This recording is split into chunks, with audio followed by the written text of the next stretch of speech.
Hello everybody and welcome back to my channel. If you're new here, hi, I'm me, Tiffany. And today we are going to be watching the historic romantic film, Gone with the Wind.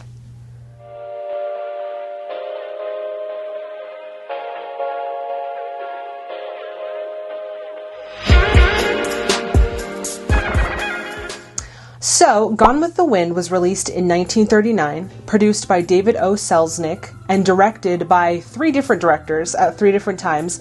So originally George Cukor was tasked with directing the film, but unfortunately due to creative differences between him, Selznick, and Clark Gable, he was released. And then they brought on Victor Fleming, who directed a good portion of the film, but unfortunately in the thick of directing, he actually had to take a break for exhaustion because he was just so exhausted because this film is just so big.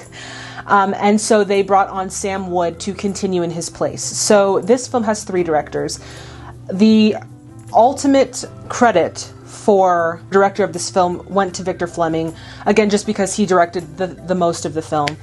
But yes, so that's, yeah. So we have Vivian Leigh playing Scarlett O'Hara. We have Clark Gable playing Rhett Butler, with other notable performances by Olivia de Havilland playing Melanie Hamilton, Leslie Howard as Ashley Wilkes, and Hattie McDaniel as Mammy. Now, a quick synopsis of the film for those of you who haven't seen it yet. It says, according to my notes, I have a lot of notes, by the way. This film was so big that I actually had to write notes for it. It says, a manipulative woman and a roguish man conduct a turbulent romance during the American Civil War and Reconstruction periods. So that's really like the base story of what's going on here, but there is a lot that goes on in this film. So this film's budget was $3.9 million, which in today's money would be about $159.3 million. And it actually grossed $390.5 million worldwide. And that in today's money is about $15.5 billion, making it the highest grossing film of all time after adjusting for ticket price inflation. So yeah, this is a huge film and it had a lot of success, but of course with success there were mixed feelings about the film, and we're going to kind of get into that, but let me hit you with some historical background really quick, alright, because I feel like it's important to talk about. So this film was adapted from a novel of the same name by Margaret Mitchell in 1936, and the book came out around the Great Depression. The reason why it gained so much popularity is because some of the themes that it deals with paralleled some of the issues that were going on during that time, and a lot of people could kind of relate to that, so that's why it gained so much popularity. And then one fun fact, when it actually was released in Atlanta, because the setting of this film takes place in the South, in Atlanta, Georgia. And so when it was released in Atlanta in 1939, the mayor of that time, or the governor of that time, he actually made it like a 3-day holiday. Like the whole weekend was just dedicated to Gone with the Wind. That is wild. This movie had a lot of popularity. Like I said, there were a lot of mixed reviews surrounding a lot of the things within the movie, during the production of the movie, the release of the movie. A lot of people didn't like the casting options that they chose. Other people just didn't like the way that certain themes were being depicted in the film. So there was a lot of mixed reviews, but despite that, this film had staggering success. In fact, it actually won 8 of the 13 Oscars that it went up for at the 12th Academy Awards. And I have them here because why not share them with you, right? So the 8 Oscars that it won was Best Picture, Best Actress, Best Director, Best Cinematography, Best Adapted Screenplay, Best Film Editing, Best Production Design, and of course the historical Best Supporting Actress, which Hattie McDaniel won, making her the first Black person to win an Oscar. So that's really awesome. So yeah, there is a lot to unpack in this movie. And so I just wanted to let everyone know that this video is going to be a little bit longer than usual. But before we even get started on this epic tale, y'all already know the deal. If you haven't already, please subscribe to my channel and hit that bell notification to stay in the loop. Perfect. All right.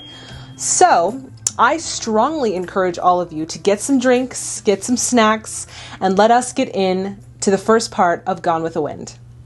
And since this is the overture, and the overture takes, I don't know, like a minute or so, I'm just going to open my Pop-Tart right now.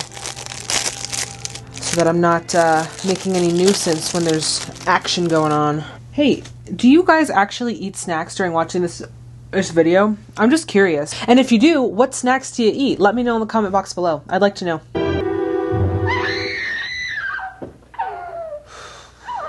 So I feel very torn about this movie because from a cinematic standpoint, this movie is like, it's stunning. It's in color in the 1930s. Like, that was not a typical thing in the 30s. Like, the costume, the production design, really everything was just so cinematically stunning. But the themes that are kind of interwoven in this film, it's very bittersweet. I don't know how to feel. Like, I'm feeling different emotions while watching this. Kill. And God is my witness.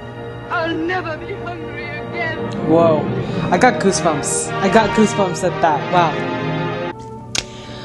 Wow. Okay, so we are going to stop there for today at the intermission, and we will pick up next week with the second part. But so far, this movie is... there's a lot going on in it. It's good. I like... What I like most about it is the risks that they took in this film with, you know, shooting it in Technicolor, just like the big set designs and the beautiful costume design pieces and the big ticket actors. Like, there's just a lot of risk in this film. And you can definitely feel it. And it feels like a very big film.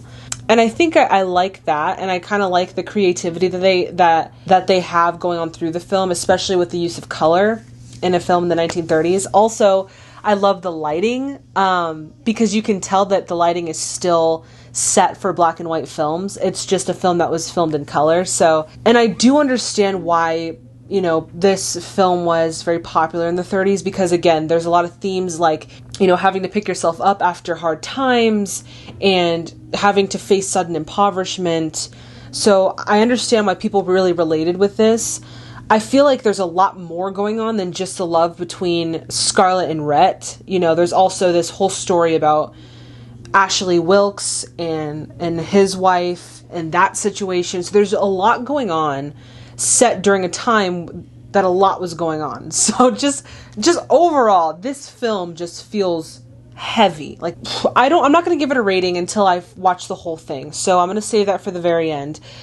But overall, it's good. It's good. You know, it's not bad, but it's big and you feel it. So yeah, that, as of right now, is where I'm at with this film. Alright everybody, that does it for this video. If you liked it as much as I did, please give it a thumbs up. Also, please subscribe to my channel and hit that bell notification to stay in the loop. Alright everyone, so next week we are going to be finishing Gone with the Wind. So if you've seen this movie before and you have any additional commentary or any interesting facts that you'd like to let the community know, please do so in the comment box below. Also, if you have any suggestions of any movies of the classic Hollywood era, please let me know in the comment box below. Thank you so much for watching the videos. I hope all of you stay safe and healthy out there, and I'll see all of you in the next video. Bye everybody.